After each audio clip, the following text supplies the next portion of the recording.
آخر میں گئی تھی، وہ کون سی بات تھی؟ عورت کی حکمرانی والی بات۔ اچھا، عورت کی حکمرانی کے حق میں عام طور پہ 3 دلائل دیے جاتے ہیں۔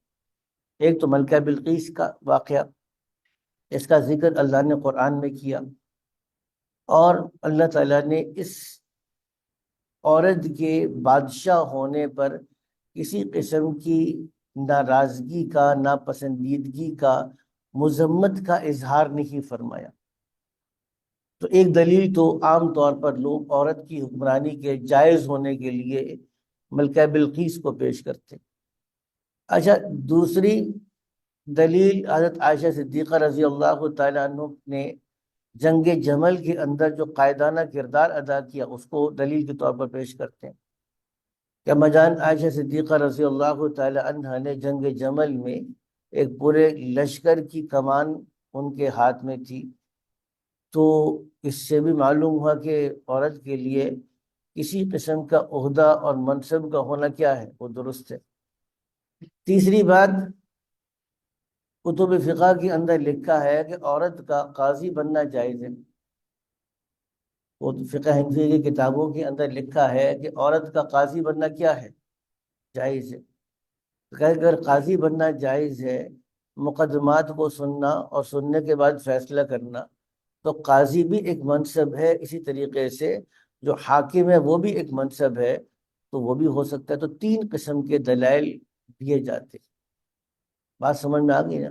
اب تینوں کا جواب ذرا جلدی سے سمجھ لو، پھر آگے چلتے ہیں، کیونکہ ہم فی الحال تو ابھی اپنے اس سے بڑے پیچھے چل رہے ہیں فی الحال۔ پہلی بات تو یہ ہے کہ یہاں پر جو پورا ملکہ بلقیس کا کردار تھا، تو سلیمان علیہ السلام نے اس کو یہ جو دعوت دی، تو پورے دین کی دعوت دی اس کو، اور اس کو یہی کہا کہ میرے فرما بردار بن کر آ جاؤ۔ تو اگر ایسا نہیں تھا کہ سلیمان علیہ السلام صرف اس کو توحید پر لانا چاہتے تھے، اس کے علاوہ جتنا نظام زندگی چل رہا تھا 100% درست تھا، اس لیے یہاں پہ جو ان کو یہ دعوت دی، اللہ تعالی علیہ واتونی مسلمین، اس کا مطلب یہی تھا کہ بھئی آپ اپنی اس قدیم انداز زندگی یا طرز زندگی کو چھوڑ کر 100% اسلام کے اندر داخل ہو جاؤ۔ ہاں، اگر وہ اسلام میں داخل ہونے کے بعد بھی اپنی قوم کی بادشاہت کرتی، پھر استدلال مکمل ہوتا۔ تو جب حضرت سلیمان علیہ السلام کو اس قوم کی خبر ملی اور اس کو دعوت دی، اور اس نے آ کے اسلام قبول کیا، اور واپس جا کر دوبارہ امور سلطنت کو سنبھالنا، یہ ثابت نہیں ہے، تو اس وجہ سے یہاں پہ آپ کا استدلال تام اور مکمل نہیں ہوگا، انکمپلیٹ ہوگا۔ اس لیے یہاں پر استدلال کرنا یہ درست نہیں ہے۔ دوسری بات، اما جان عائشہ صدیقہ رضی اللہ تعالیٰ عنہ کی مثال دی جاتی ہے۔ پہلی بات یہ کہ وہ مثال بھی اس بات سے متعلق نہیں ہے۔ کیوں متعلق نہیں ہے؟ متعلق نہ ہونے کی وجہ یہ ہے کیونکہ حضرت اما جان عائشہ صدیقہ رضی اللہ تعالیٰ عنہ اپنے گھر سے اس ارادے سے نہیں نکلی تھی کہ میں نے ایک لشکر کو میں نے اس کے اوپر اس کی قیادت کرنی ہو۔ تو حج کے موقع پر تھی۔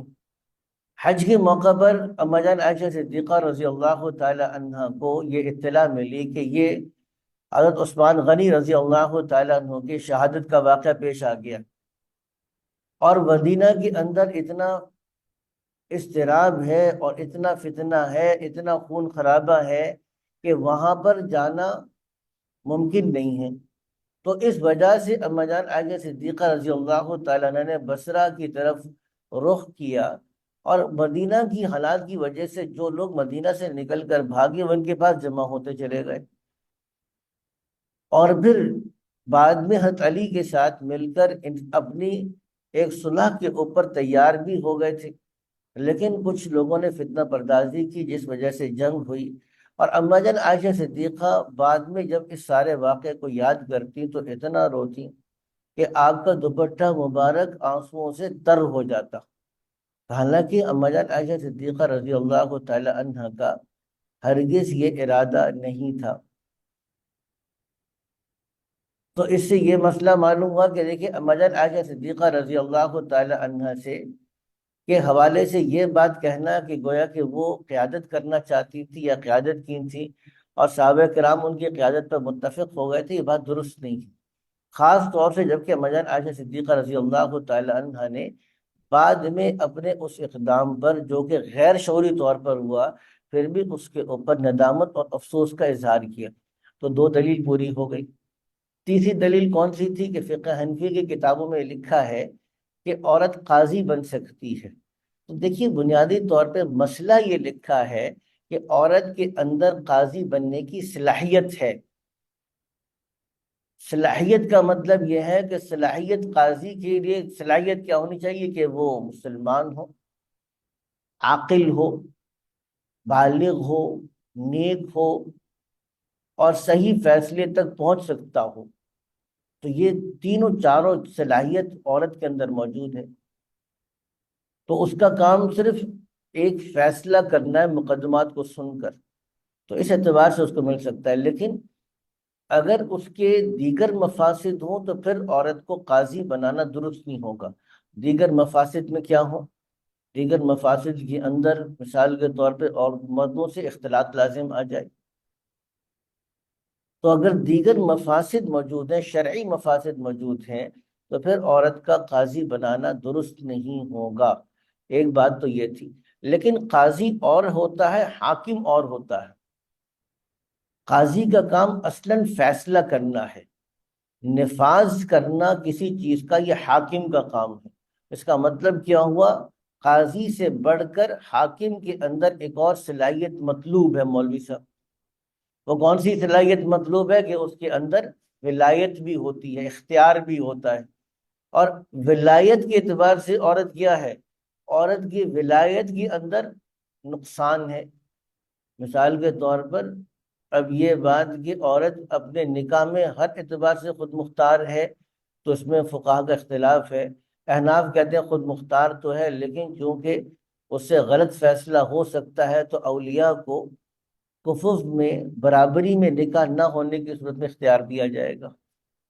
تو عورت کی چونکہ ولایت تام نہیں ہے، ولایت تامہ حاصل نہیں ہے، بلکہ اس کی جو ولایت اور اختیار ہے وہ ناقص ہے، اس وجہ سے وہ حاکم کے منصب کے لیے اس کے جو شخصیت ہے یا اس کی حیثیت ہے یا اس کی تخلیق ہے وہ مناسب نہیں ہے۔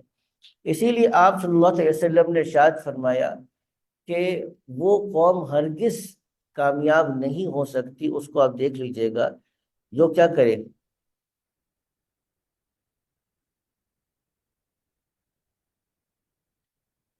آگے چلیے گا، اس روایت کو تھوڑا دیکھ لیتے ہیں کہ وہ قوم کبھی کامیاب نہیں ہو سکتی جو کسی اپنے